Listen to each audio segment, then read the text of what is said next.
नमस्कार मित्रों। आज हमारे पास एक वोल्टास की इन्वर्टर एसी की पीसीबी है।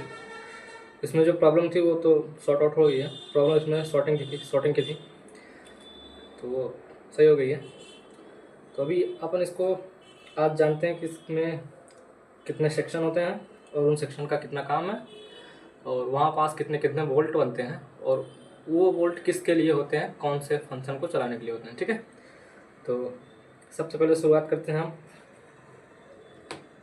इसमें जैसे आप देखेंगे तो ये हमारा ये न्यूट्रल हो गया, ये हमारा फेज हो गया, ये हमारा कंप्रेशर के लिए हो गया और ये हमारा कम्युनिकेशन के लिए हो गया। ठीक है, तो सप्लाई हमारी यहाँ पे न्यूट्रल और फेज हमने इन किया, फ्यूज, पीएफ कैपेसिटर जिसको सीएक्स कैपेसिटर बोला जाता है, नॉन पोलराइज्ड क्वाइल, फिर यहाँ पे सीएक्स कैपेसिटर, फिर यहाँ पे एमओवी वीडीआर। इतने यहाँ से यहाँ तक को ईएमआई सेक्शन बोलते हैं, जिसको इलेक्ट्रोमैग्नेटिक इंटरफेरेंस कहते हैं। ठीक है, तो इन कंपोनेंट का काम ये रहता है कि एसी सप्लाई को शुद्ध करना, प्योर करना।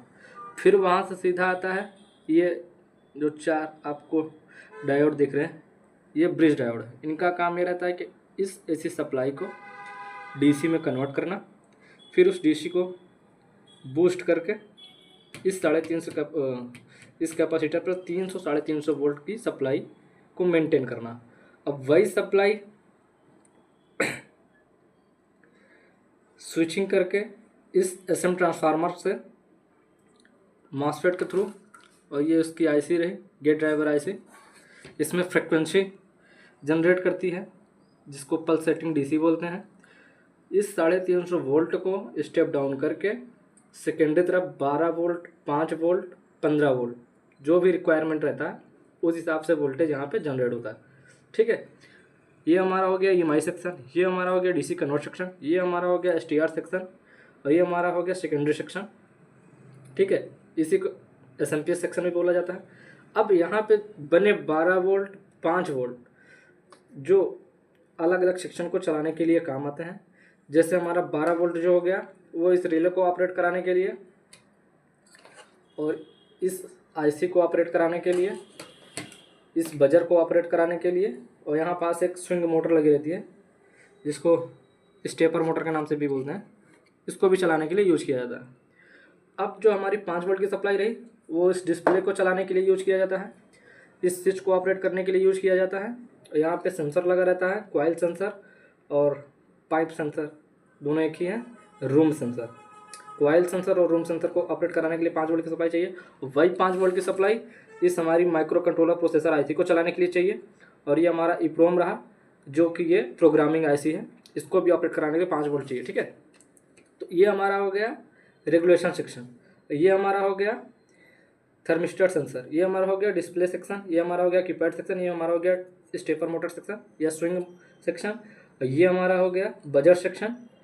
और आप देख रहे हैं इतना दूर का ये जो सप्लाई आपको दिख रहा है थोड़ा सा, डायोड, कैपेसिटर, रजिस्टर, ये इस रिले के ऑन होते ही सप्लाई यहाँ पे, इसको बोलते हैं वोल्ट कम्युनिकेशन के लिए। ये हमारा हो गया कम्युनिकेशन सेक्शन और ये हमारा हो गया ब्लोअर मोटर सेक्शन जिसको बीएलडीसी मोटर बोलते हैं। ठीक है, इसको चलाने के लिए हमें पहला 350 वोल्ट की सप्लाई चाहिए, फिर ग्राउंड चाहिए, फिर 15 वोल्ट की सप्लाई चाहिए, फिर उसके बाद वीएसपी चाहिए जो कि 0 से लेकर 6 वोल्ट की सप्लाई रहती है, फिर उसके बाद एक फीडबैक रहता है, वो मोटर चलने पे वहाँ से वोल्टेज आता है। ठीक है, तो इसमें अगर हम देखें फिर से तो ये हमारा ईएमआई सेक्शन हो गया, ये हमारा ब्रिज जिसको डीसी कन्वर्ट सेक्शन बोलते हैं यहाँ तक, फिर हमारा ये हो गया एसएमपीएस सेक्शन, ये हमारा हो गया रेगुलेशन सेक्शन। ठीक है, और ये हमारा हो गया जिसको आप देख रहे हैं SDA, SCL, SG ground 5 volt, इसको बोलते हैं प्रोम। यहाँ पास इप्रोम सेक्शन, ये हमारा थर्मिस्टर सेक्शन, ये हमारा डिस्प्ले सेक्शन, ये हमारा कीपैड सेक्शन, ये हमारा बजर सेक्शन, ये हमारा मोटर ब्लोअर मोटर सेक्शन, ये हमारा स्विंग मोटर सेक्शन। ठीक है। और एक जो कह रहा था उसको IR सेंसर बोलते हैं, जैसे रिमोट हमारा काम करता है। तो इसमें आपको 15 से 16 सेक्शन देखने को मिलते हैं, जो कि सबका काम अलग अलग होता है और सब 5 वोल्ट 12 वोल्ट से जनरली ज़्यादातर ऑपरेट होते हैं। ठीक है।